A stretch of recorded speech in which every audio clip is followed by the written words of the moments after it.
It seems like the supercards are here to completely take over Nvidia's portfolio. Hello guys, Matthew here and welcome back again to my channel.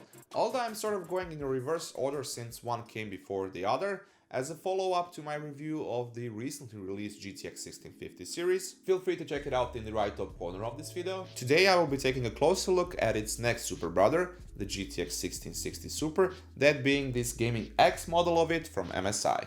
So, what's actually different with the GTX 1660 Super in comparison to its non-super brother? Well, you'll be a bit disappointed, as many of us probably were when the first information and initial reviews about it came out, as only one thing was changed, and that is that it received faster GDDR6 video memory instead of the GDDR5, which almost doubled the video memory performance, giving it 14 gigabits per second memory data rate over a 192-bit memory bus, which makes the memory bandwidth capable of doing 336 gigabytes per second instead of the 192 gigabytes per second on the GTX 1660. Although it's just a single upgrade in question, it's not all bad news, as you will see later on. On the contrary, it will make a decent performance margin difference because it's a pretty substantial hardware upgrade. Besides the video memory change, that's basically it. Everything else is the same. We have 1408 CUDA cores, 88 texture units and 48 RLPs, and the same GPU core clock and boost clock speeds, but these are not set in stone since they vary from manufacturer to manufacturer, their factory overclock and cooler capabilities. If you need a reference point and performance comparison with the GTX 1660 series, feel free to check out my review of MSI's GTX 1660 Gaming X model. I'll put a link to it in the right top corner of this video. Be sure to subscribe to my channel because I'm also going to do a comparison of this card, or series to be more precise, with the GTX 1650 Super series. I think it will be interesting to see how these two stack up. Get it? Stack up. And is the GTX 1660 Super worth of that extra money considering the performance gain you get over its weaker brother? As for this particular model, I think you all pretty much saw how this current Nvidia based generation of MSI's gaming series looks. I reviewed a couple of those cards in the last few months, and what's different about this year's design is that they've moved away from the black and red color scheme and went for the dark gray and black combination, which is more neutral and goes along with basically anything. Other than that, as I said, if you had a chance to check out any of the current gen models from their gaming sub-brand, it's basically the same as any other. The only thing that changes from series to series is their length, cooler construction behind the top shroud, and video output layout, although that is lately pretty fixed, as is with this model, where we have one HDMI and 3 DisplayPort connections.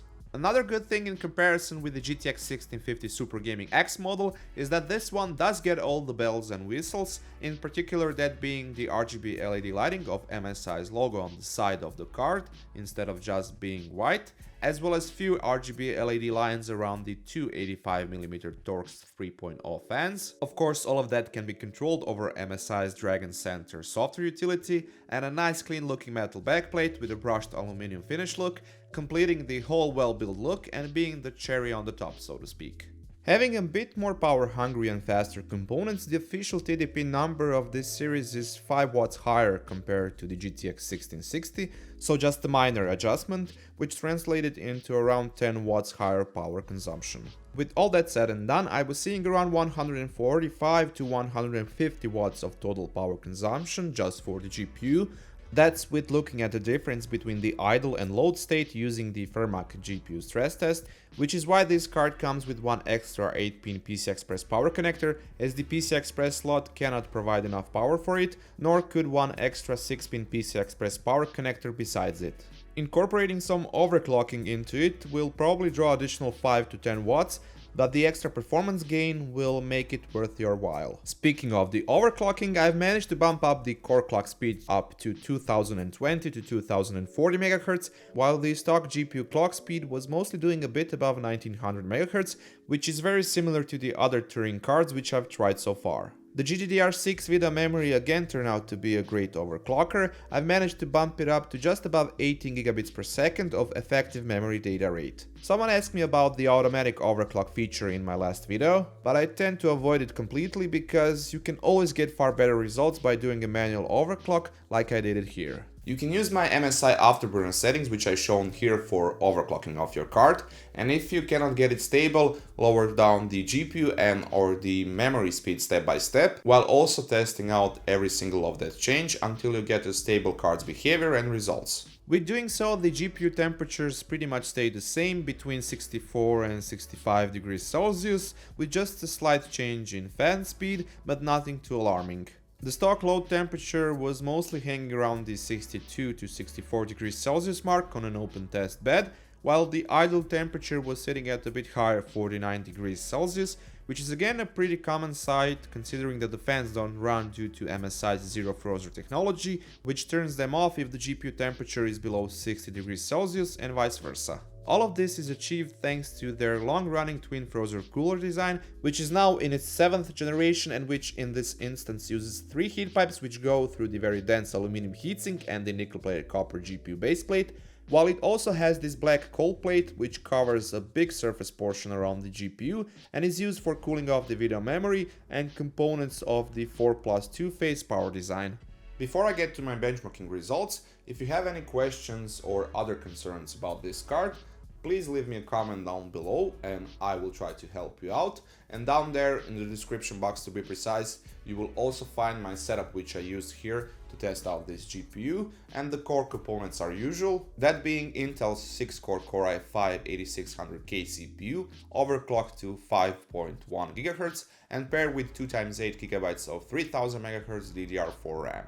Jumping over to the performance figures, looking at the results and knowing what I saw when I did my GTX 1660 review a few months back, we got roughly on average a 10% FPS increase in comparison to its non-super brother. That's pretty awesome since the price difference between them is half of that percentage, so it definitely makes more sense than it value-wise. All of this performance increase won't allow you to play the latest titles at 4K without any major graphics settings compromises, but it will bring in overall higher FPS numbers, especially in those better optimized titles, which can be greatly appreciated by users who have high refresh rate monitors.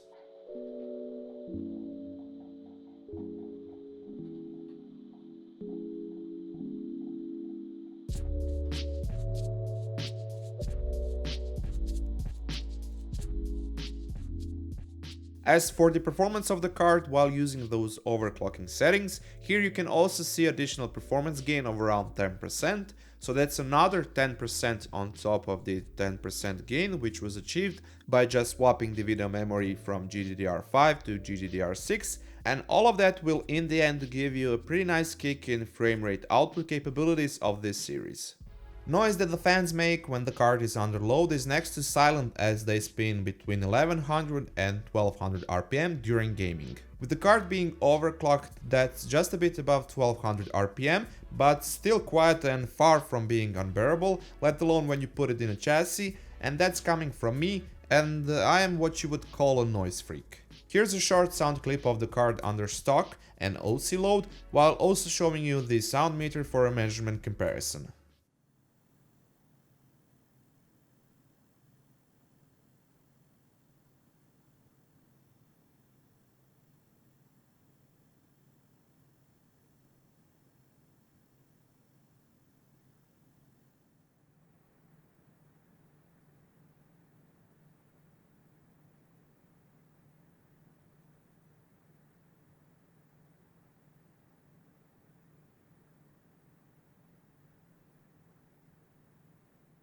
When you draw the line in comparison to the regular GTX 1660 series, it's definitely more than reasonable to go on and stretch your budget for that additional $10 to $20 in order to get a pretty substantial performance gain with choosing a GTX 1660 Super Series card for that minor price difference instead of the GTX 1660 series. That said, the existence of its non-super brother is put in question, and I feel like Nvidia is going to end up with a lot of it on stock. Or maybe this is just a tactic they're using, a bait so to speak, to make us spend more, while in the background they're producing more GTX 1660 Super and far less GTX 1660 series cards. Who knows? But I do know one thing, and that is that I want to thank you for watching this video. That was it for this time from me. please take a second to toss me a thumbs up if you enjoyed my content. That really helps a lot. And if you like what you saw, feel free to subscribe. And if you already are, be sure to press that notification bell down below so you don't miss out on a new video. And until then, catch you later, guys.